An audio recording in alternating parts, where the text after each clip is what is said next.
नमस्कार, मैं हूँ प्रीति। आप देख रहे हैं आवाज इंडिया। आइए नजर डालते हैं देश दुनिया की 10 बड़ी खबरों पर। ईरान इजराइल युद्ध अब और खतरनाक मोड़ पर पहुंच गया है।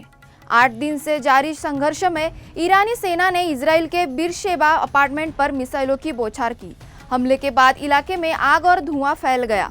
लोग जान बचाने के लिए इधर उधर भागने लगे। इस हमले में कई इमारतों को नुकसान पहुंचा और अपार्टमेंट के अंदर भी भारी तबाही हुई है। इलाके में दहशत का माहौल बना हुआ है। ईरान इजराइल संघर्ष के बीच भारत ने ऑपरेशन सिंधु को शुरू किया है। इस अभियान के तहत ईरान में फंसे भारतीय छात्रों को स्वदेश लाया जा रहा है। आज रात 2 उड़ानें के जरिए छात्र दिल्ली पहुंचेंगे। पहली फ्लाइट मशहद से रात 11:30 और दूसरी अशकाबाद से सुबह 3 बजे लैंड करेगी।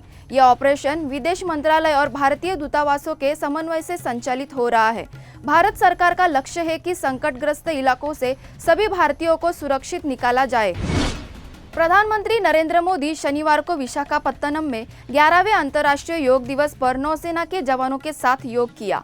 आरके बीच से भोगरपुरम तक 26 किलोमीटर क्षेत्र में यह आयोजन दुनिया का सबसे बड़ा योग इवेंट माना जा रहा है। इसमें करीब 5 लाख से अधिक लोग शामिल हुए। कार्यक्रम की theme one earth one health रखी गई है। सुबह 6:30 से 7:45 तक चलने वाले इस योग सत्र में 11,000 से अधिक नेवी कर्मी और उनके परिजनों ने भी हिस्सा लिया। इसके अलावा नेवी युद्धपोतों पर भी योगाभ्यास किया गया है। सीबीआई ने 183 करोड़ रुपए के फर्जी बैंक गारंटी घोटाले में बड़ी कार्रवाई की है। ये मामला मध्य प्रदेश जल निगम की सिंचाई परियोजना से जुड़ा है। पीएनबी के एक सीनियर मैनेजर समेत 2 लोगों को गिरफ्तार किया गया है। जांच एजेंसी ने देश के 5 राज्यों में एक साथ छापेमारी की। आरोप है कि एक निजी कंपनी ने जाली बैंक गारंटी देकर 974 करोड़ के ठेके हासिल किए थे। सीबीआई ने इस घोटाले पर 3 एफआईआर दर्ज किए हैं। इनकम टैक्स विभाग की सख्ती का असर अब साफ दिखने लगा है।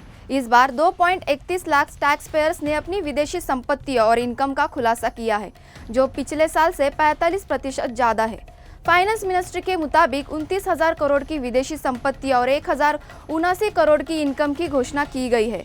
ऑटोमेटिक डेटा मैचिंग और सख्त निगरानी की वजह से लोग अब विदेशी इनकम छुपा नहीं पा रहे हैं।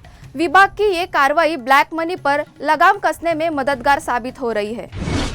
राज्यसभा की विधि और न्याय संबंधी स्थायी समिति ने 24 जून को अहम बैठक बुलाई है। इस बैठक में सुप्रीम कोर्ट और हाई कोर्ट के जजों के लिए आचार संहिता पर चर्चा होगी। साथ ही रिटायरमेंट के बाद पद ग्रहण करने जैसे मुद्दे भी उठेंगे। समिति के चेयरमैन बीजेपी सांसद बृजलाल है।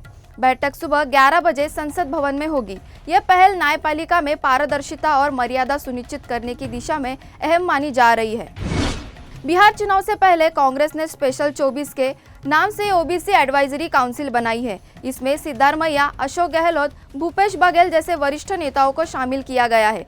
अनिल जैन को चेयरमैन और जितेंद्र बघेल को सचिव नियुक्त किया गया है। कांग्रेस की योजना ओबीसी वर्ग को फिर से जोड़ने की है, जो राज्य की राजनीति में निर्णायक भूमिका निभाता है। इस पहल से पार्टी खोया जनाधार वापस लाने की कोशिश में जुटी है। प्रधानमंत्री मोदी ने भुवनेश्वर में एक सभा को संबोधित करते हुए बड़ा खुलासा किया। उन्होंने बताया कि अमेरिका के राष्ट्रपति डोनाल्ड ट्रंप का निमंत्रण उन्होंने इसलिए अस्वीकार किया क्योंकि उन्हें महाप्रभु जगन्नाथ की धरती पर आना था। पीएम ने कहा कि ट्रंप ने G7 समिट के दौरान उन्हें बुलाया था, लेकिन उन्होंने विनम्रता से मना कर दिया। मोदी ने कहा कि जनता का प्रेम उन्हें इस पवित्र धरती तक खींच लाया। केंद्रीय गृह मंत्री अमित शाह ने मुंबई में सहकारिता पर आयोजित संगोष्ठी में नई राष्ट्रीय टैक्सी योजना का ऐलान किया। इस योजना के तहत टैक्सी चालक सहकारी मॉडल में मालिक बनेंगे और मुनाफा सीधे उनके खातों में जाएगा। शाह ने कहा कि यह पहल किसानों, गरीबों और महिलाओं को आत्मनिर्भर बनाने के सहायक में होगी। उन्होंने सहकारिता को भारत की सांस्कृतिक जीवनधारा बताया और इसे आर्थिक परिवर्तन का आधार भी कहा है। आमिर खान की फिल्म सितारे जमीन पर ने ओपनिंग डे पर 11.5 करोड़ रुपए की कमाई की है। ये फिल्म 9,000 स्क्रीनों पर रिलीज हुई है। हालांकि ये आंकड़ा आमिर की पिछली फिल्मों के मुकाबले कम है। कई फिल्मों ने पहले दिन 40 करोड़ तक का कलेक्शन किया है। फिल्म का बजट करीब 80 करोड़ रुपए है, इसलिए ओपनिंग को पूरी तरह कमजोर नहीं कहा जा सकता। फिल्म में आमिर खान एक बास्केटबॉल कोच की भूमिका में नजर आए हैं। देश दुनिया की बड़ी खबरों में फिलहाल इतना ही। जल्द होगी आपसे फिर मुलाकात, तब तक के लिए नमस्कार।